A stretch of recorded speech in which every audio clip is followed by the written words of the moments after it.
In previous parts of the lecture, we discussed how it is important to understand your clients, their peculiarities, needs and desires, in order to design your product and make a prominent value proposition. Consideration for each separate client is truly crucial, but it is not enough. Any business is based on establishing relations with multiple clients. One needs to understand general regularities and the rules of the market as a whole. In this part, we will learn how to analyze a market and what to take into account when elaborating your business idea. But first, let's revise what a market is. From the classical perspective, a market is the totality of buyers and sellers within the borders of a certain territory or a category. In other words, it is where supply and demands meet each other. Let me show you this idea. This circle represents the aggregate supply, everything what the market players want to sell. The second circle depicts the aggregate demand, everything that clients are willing to buy. Even if they do not recognize it clearly, they still are ready to pay for this. The actual market exists in the crossing of these two circles. It is where the products are actually sold and bought. As you see, there is always something what market players offer, but nobody wants to buy it. And there is always something that people would like to buy, but nobody provides a suitable offer for them. When you are designing your business idea, ask yourself 3 questions. First, do other market players offer the same or similar product? Then, in what way can your proposition be better? Second, do the clients buy the same or similar product? In other words, is there an already existent market for this? And third, if the product is not being currently sold and bought, then what is the reason for this? Either clients don't need this, or it is not recognized as a business opportunity by the market players, and thus is not offered to the clients.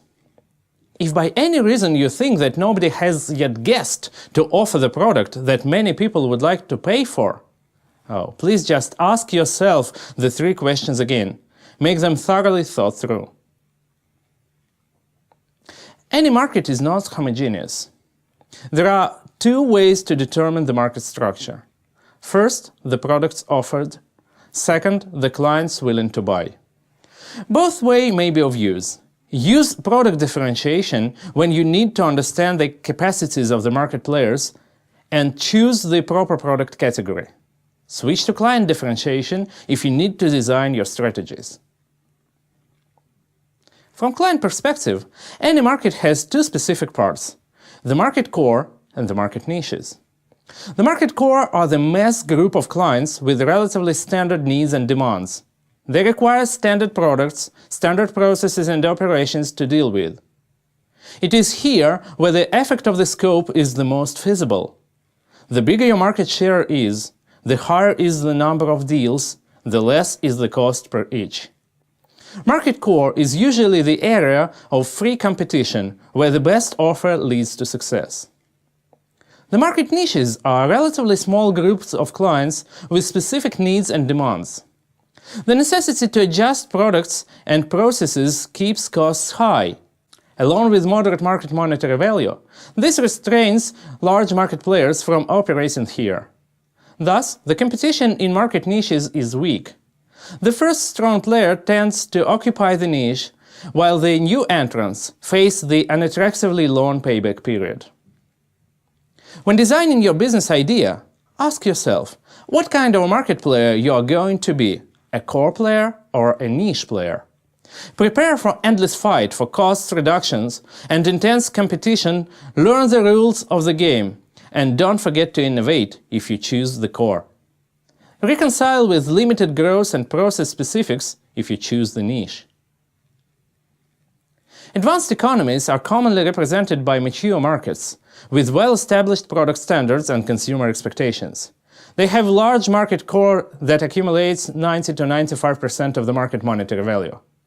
The core is usually shared by 2 to 5 strong leaders. The competition leads products to be cheap, diverse and advanced. The market niches here are extremely small and the products there are essentially different. Emerging economies are represented by growing markets that lack product standards and have dim and diverse consumer expectations. It is typical that the core here is much smaller, while the niches are large and numerous. Local players tend to form and occupy local territorial niches, preventing the rest players to enter here with the use of socio-political powers, resource or logistics restrictions. A significant increase of product value or a sufficient decrease in price by reducing costs may attract the niche clients to the core. Another important characteristic of a market is its dynamics. A market may be rising, stagnant, or shortening. Ask yourself, what type of market dynamics you are going to deal with? In a rising market, competition and quality become less important. Gain new clients, increase your capacities, pursue high margins, grow faster than the market grows. Stagnant markets, vice versa, support competition. Market borders and limitations become very important drivers for reducing costs and increasing value. Prepare to struggle for the market share every day, all the time.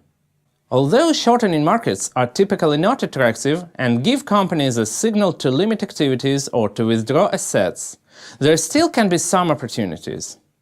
If the shortage is caused by dumping, while the actual consumption is the same or growing, a major market consolidation may be the basis for growth. If a company manages to gain control over a significant part of the market, this allows it to decrease costs and increase prices, thus providing a sustainable growth. The smaller competitors do not have the advantages of the scope and have limited distribution. This forces them to keep lower margins and constrain from increasing market share. Ultimately, the consolidation of the leader makes it the core player, while all the rest are pushed to the niches or aside of the market. Keep in mind that different market segments may also have different dynamics. When designing your business idea, assess not only the current segment size, but rather the dynamics and its size in the future. Whatever market segment you choose, keep the dynamics in mind. Understanding market dynamics leads us to one more idea. There is current market and there is a potential market. All your profits are not just now, but also in the future. If you are successful right now, this does not imply it is always going to be like that. If you are currently weak and small, there are lots of opportunities for growth. If you choose to play within the current market, you usually have clear rules of the game in terms of price levels and quality standards. The market is quite understandable and predictable. If you follow the rules, you reach the success. But it is really hard to beat the market leaders that are already really strong in those categories. If you enter a potential market by introducing a new product or addressing new clients, you face the huge uncertainty. The market may not accept your unusual offer, and you will fail. If the market accepts your offer, you still cannot predict how much you will sell and profit from this. Even if you are really successful, prepare that stronger players would like to take your success. They would copy your activities and your offer with the use of their resources, experience, and capacities. However, entering a potential market is always an opportunity with uncertainty. It is the question whether you are ready to face them. Business education market in Russia is a typical emerging market. It has high growth rate. The standards are not established yet. Even MBA degree standard is cancelled now. There are lots of different market players with different approaches and different value sets offered. The market core is small and is covered mainly by the universities and private business schools. There are lots of market niches formed around localizations, famous business trainers, and specific program types. The niches are mainly supplied by training agencies, individual trainers, and corporate training centers. The current market is mostly represented by MBA and executive MBA programs, all the numerous variations on them, and by short, just several days long training programs. There are two dominant models of business education. I call them the diploma and the show. The diploma programs are provided by famous brand universities and schools. The main value here is the diploma or certificate, given as the result of passing the program. As the professional standards are not established in the market, the final exams are not truly difficult, and the diploma does not stand for a specific qualification. The clients expect to improve their careers and increase salaries with the use of the branded official confirmation of their educational status. The rating of the programs is usually based on the rating of the provider brand. The show model is rated based on the client's impression, which is mostly emotional like-dislike scale. The providers compete by offering famous speakers, exciting activities, or unusual program design. In VBS, we decided to take a step forward and to join a relatively small, though growing segment of content-oriented programs. We are strongly committed to the idea that our programs should be valued not for the official papers or bright shows, but for the content that truly helps people and companies in their work and development. As far as there are established stereotypes of what is called trainings or MBA, we decided to differentiate from these. We introduced organizational development and corporate education programs as the new type of product. We enriched our offer with the result-oriented tasks, consulting sessions, and project management on our part, so that the corporate clients could receive recognizably higher amount of value. We also had to introduce several open enrollment show-type programs that could fit the current market, though still delivering some consulting and development hallmarks of the corporate programs to the individual clients. These programs were necessary to provide a sustainable cash flow and publicity, a solid platform to penetrate the potential market. Thus, the basic concept of VBS and its product was formed. Let's sum it up. The market is formed by the company's supply and what the clients demand. The current market is represented by the actual deals. The potential market emerges from unsatisfied client needs. The market has two major parts: the competitive core of standard products and needs, and the small niches of unique offers.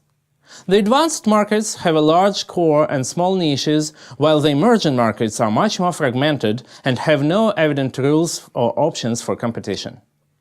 It is important to consider market or segment dynamics when designing a strategy.